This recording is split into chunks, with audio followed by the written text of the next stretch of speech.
Hi, I'm Jeffrey. In this video, we are exploring ancient town Sanhe in Anhui, China. Also, we are learning Zen teaching, the flowering of human consciousness.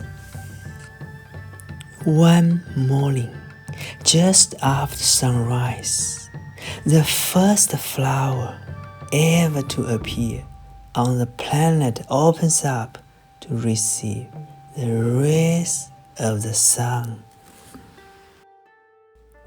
Prior to this momentous event that heralds an evolutionary transformation in the life of plants, the planet had already been covered in vegetation for millions of years. The first flower probably did not survive for long, and flowers must have remained rare and isolated for millennia, since conditions were most likely not yet favorable for a widespread flowering to occur. One day, however, a critical threshold was reached, and suddenly there would have been an explosion of color and scent all over the planet.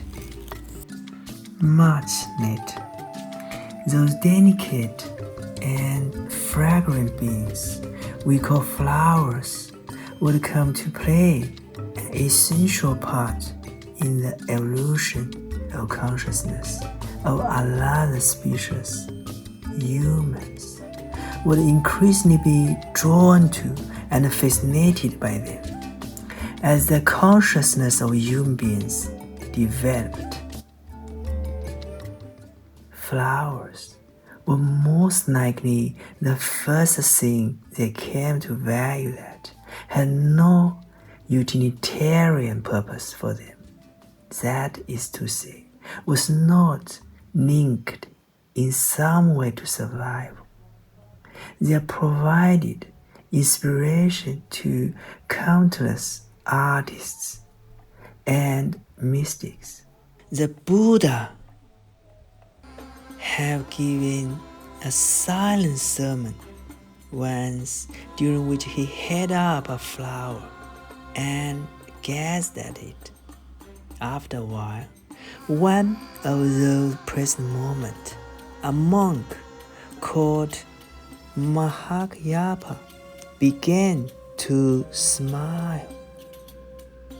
According to legend, that smile means realization was handed down by 28 successive masters and much later became the origin of Zen.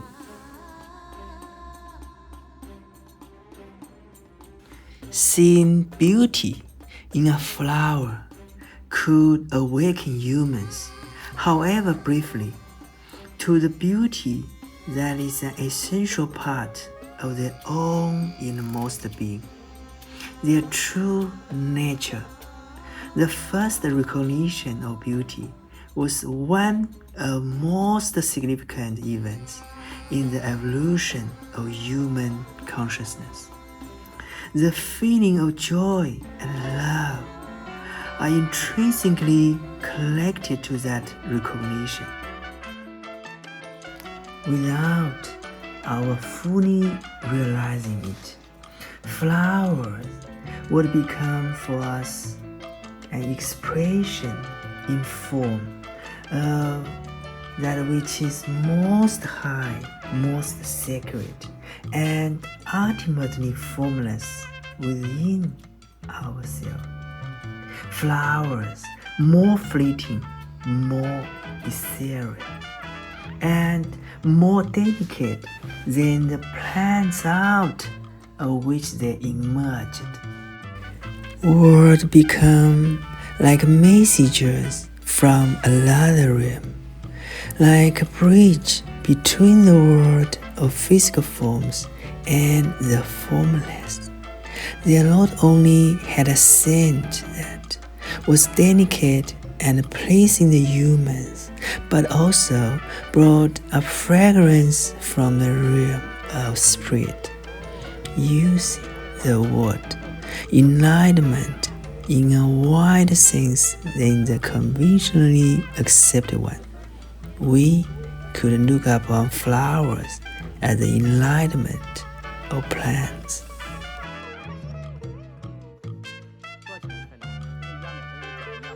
Any life forms in any realm can be said to undergo enlightenment. It is, however, an extremely rare occurrence since it is more than an evolutionary progression. It also implies a discontinuity in its development, a leap to an entirely different level of being, and most important, a lessening of materiality.